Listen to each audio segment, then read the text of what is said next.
The Beatles stayed in a hotel in Seattle called the Edgewater Hotel in the 60s, mid-60s. And the Edgewater Hotel is built out over Seattle's Puget Sound on a pier. And they had a campaign where you could actually fish from your window. They had a bait and tackle shop inside the lobby where you could rent a pole and get bait and fish from your window. And there's famous pictures of the Beatles actually fishing but not catching anything. Led Zeppelin caught a fish when they stayed there in 1969. And those of you who are nodding right now know that I'm not going to go down that road and tell the mud shark story. But if you want to Google Led Zeppelin and the mud shark, it was so heinous that it got Led Zeppelin kicked out of the hotel for life, and they shut in the bait and tackle shop. It was that bad. A friend of mine was the manager of the Edgewater Hotel and told me that what people never found out is that several years later, Led Zeppelin checked back into the hotel in the dead of night. This is a time long before online reservations. It was at a time when you could call yourself Joe Smith and get a reservation into the hotel. My friend, the manager, gets into the hotel, into the Edgewater, and he says, who are these kind of scraggly-looking people running through the hallway? And he checks the register and finds out that, lo and behold, at 3 in the morning, Led Zeppelin had checked in. So he calls Zeppelin's manager, and he says, welcome back to the Edgewater. If there's anything I can do, just let me know.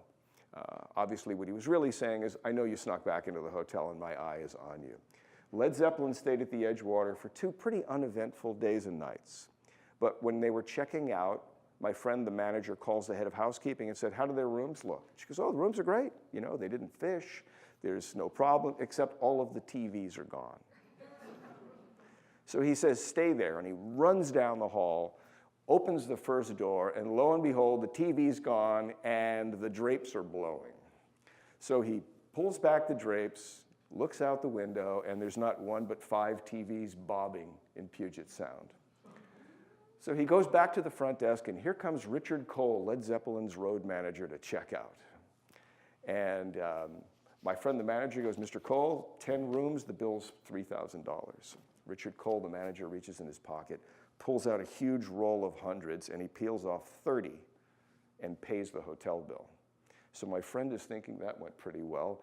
Mr. Cole, I also have to charge you for those TVs that you threw out. Mr. Cole chuckles and goes, how many did they toss? And he says, well, 5, and at $500 each, you owe me another $2,500. He reaches back in his pocket, pulls out the roll again, peels off 25. Who carries $5,500 bill? Pays the bill. As he's ready to leave, there's a desk clerk standing right there who's watching this whole thing go down.